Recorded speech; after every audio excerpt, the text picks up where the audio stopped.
Bonjour à tous, bienvenue dans cette nouvelle vidéo dans laquelle je vais revenir un petit peu en détail sur les bases, certaines bases liées au passage d'ordre, donc passage très concret d'un ordre de bourse. Donc pour ce faire, je vais prendre un exemple sur mes comptes personnels, donc en l'occurrence, moi j'ai un PE1 et un compte titre chez Fortuneo. Je vais prendre l'exemple d'une action totale que je vais acheter donc sur mon PEA avec une application donc voilà, que je prends de manière arbitraire, mais qui vaut pour un turbo, un produit dérivé ou autre que vous faites directement pour le coup en compte titre. Alors, vous voyez, comme chez tous les brokers, vous avez généralement cette fenêtre d'accueil assez classique avec les informations relatives aux produits, aux sous-jacents que vous traitez, donc que vous retrouvez avec soit le code mnémonique que vous rentrez ou le code ISIN, donc le code mnémonique FP en l'occurrence pour Total, ou un code mnémo pour un produit dérivé, donc par exemple un turbo qui est souvent composé de 4 chiffres avec une lettre, par exemple 4806C. Voilà, donc vous renseignez soit votre code mnémonique, soit votre code ISIN dans le moteur de recherche, et ça vous trouve votre sous-jacent. Derrière, vous avez pas mal d'informations relatives à l'activité de la société en séance. Ce qui va nous intéresser, nous, c'est l'idée de passer un ordre, et ça va se passer donc ici en cliquant sur achat ou vente, comme vous l'avez vu. Quand on clique, on a cette pop-up qui s'affiche. Dans cette pop-up, qu'est-ce qu'on remarque? Plusieurs informations, donc on va se focaliser, nous, sur cette partie de ticket d'ordre, avec plusieurs informations. Donc tout d'abord, notre sens, évidemment, achat ou vente. Dans le cas présent, on va être sur un achat. Les quantités, donc que là vous renseignez en fonction de vos disponibilités, de votre capital. Après, on arrive sur une validité, donc avec plus schématiquement deux options, soit jour, soit à révocation. Alors validité jour, ça veut dire que quand vous placez à l'achat, si vous n'êtes pas exécuté le soir, votre ordre tombe le soir à la clôture. Donc c'est-à-dire que si le lendemain vous voulez repasser la même opération, il vous faudra reprogrammer la chose. Donc ça c'est le premier aspect. L'aspect révocation ou autre, schématiquement, donc ça c'est des libellés selon les brokers, mais vous permet de fixer en fait la date à laquelle tombera l'ordre. Donc ça peut être intéressant si vous êtes par exemple sur du SRD pour du compte titre pour le coup, et que vous voulez pas vous exposer à des frais de prorogation quand le jour de liquidation arrive, ça vous permet en fait de paramétrer votre ordre et d'être sûr qu'il ne soit pas exécuté par exemple la veille du jour de liquidation par exemple, pour ne pas rentrer et vous exposer à quelques dizaines d'euros de frais supplémentaires dès le lendemain. Donc ça c'est l'aspect validité qui est donc à connaître quand vous passez votre ordre.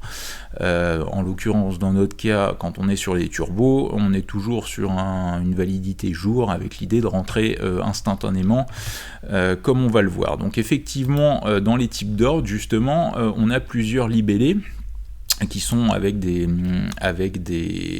définitions et des libellés donc un peu différents, mais qui peuvent schématiquement au sein de la plupart des brokers se résumer en trois choses. Vous avez tout d'abord l'ordre au marché, le classique, l'ordre limite et l'ordre stop ou à seuil de déclenchement. Donc on va voir un par un comment ça se passe. Au marché, donc c'est très simple, vous voulez acheter au marché, vous avez votre action, comme vous le voyez ici, Total, qui cote à l'instantané 52,37 €. Donc quand vous achetez à quelqu'un qui vous vend, donc vous positionnez ici, vous voyez le premier vendeur à 52,37. Si j'achète 10 actions Total en instantané, je vais les payer 52,37 €. Donc ça, c'est le truc classique à vérifier après, effectivement, que vous ayez les quantités, la contrepartie suffisante dans le carnet d'ordre. Mais donc ça, c'est plus quelque chose qui va s'appliquer, qui va être important de surveiller pour les valeurs moyennes ou les small cap, parce que là, vous voyez, quand on est sur du Total, avec 2000 en quantité à la vente à 50 € pièce, ça vous laisse quand même un peu de marge en termes de capitaux, donc ce qui nous fait 100 000 €, plus de 100 000 € à mettre, donc effectivement ça bouge vite, mais vous avec vos 500 ou 1000 € vous êtes assez tranquille en termes d'exécution. Et c'est d'ailleurs un peu le même principe sur les turbos, où à chaque fois en fait dans les carnets d'ordre, donc le produit, le turbo varie effectivement en fonction du cours du sous-jacent, ça c'est un prérequis, mais vous avez toujours une liquidité qui est quand même assez marquée avec moi en tout cas les émetteurs que je recommande, que ce soit Citigroup, BNP, Commerzbank et autres, vous avez toujours environ 50 000 titres offerts, donc qui vous permettent assez facilement de vous placer.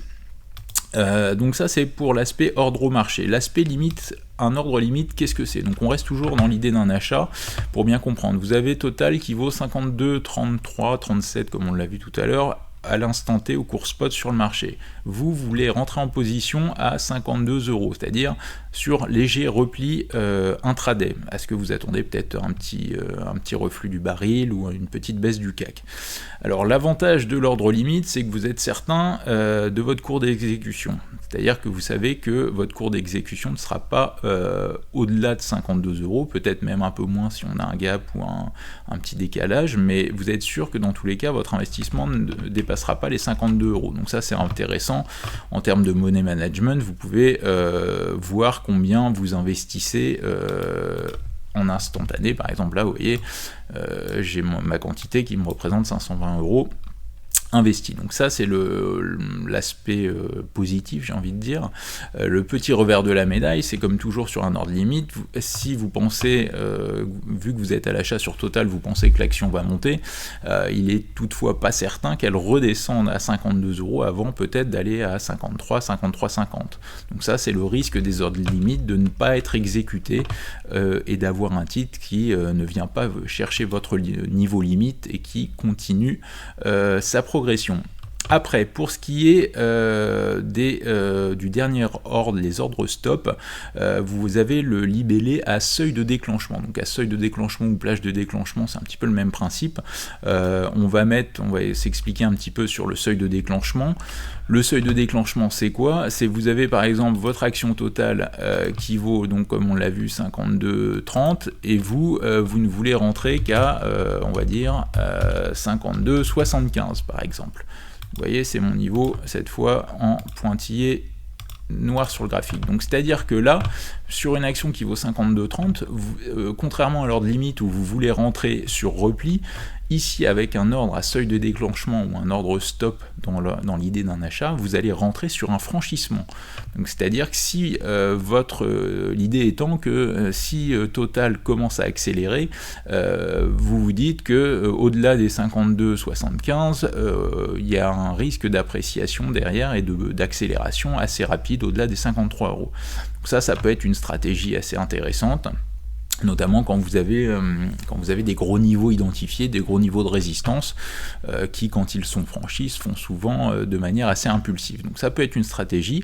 Après, pour ce qui est des turbos, pour en revenir à l'aspect turbo, on utilise l'ordre ASD en ordre stop, c'est-à-dire moi en fait quand je vous envoie une alerte, vous l'aurez remarqué, on a toujours un achat avec un niveau indicatif et un stop à programmer. Ce niveau de stop à programmer, vous le retrouvez dans la plupart des cas avec un libellé à seuil de déclenchement, c'est-à-dire par exemple si on rentre alors pour vous parler de la recommandation de ce matin, on est le mercredi 6 juin à ce stade, c'était sur l'argent métal, on achète un turbo call à 2,11 €, autour de 2,11 € de mémoire, le stop il est à 1,91 €, donc quand je suis rentré en position, je programme après mon ordre à seuil de déclenchement à 1,91 € sur le produit. Comme ça, vous êtes sûr que dans le pire des cas, si le marché vient à décaler et que mon scénario n'est pas bon sur cette séance, vous serez sorti sur le niveau de stop à 1,91 €. Donc voilà, donc ça c'est vraiment quelque chose qui est important à enregistrer et programmer en amont, donc c'est-à-dire à placer votre ordre stop dès que vous êtes rentré en position, c'est-à-dire que généralement vous ne pouvez pas enfin chez certains courtiers type CFD et autres, vous pouvez faire des ordres liés, ce qu'on appelle, c'est-à-dire un ordre par exemple d'achat limite, dans le cas par exemple de notre équivalent à Total, je voudrais acheter Total en limite à 52 et en simultané je voudrais placer mon ordre à seuil de déclenchement, donc mon ordre stop à, allez, on va mettre 51 à 51 par exemple. Et bah chez la plupart des brokers, il faut d'abord que vous soyez rentré en position à 52 pour pouvoir ensuite programmer votre ordre stop ou votre ordre à seuil de déclenchement. Donc il est donc généralement nécessaire d'être entré en position pour pouvoir placer un stop. Donc c'est pour ça que généralement vous devez vous y reprendre en 2 fois, j'ai envie de dire.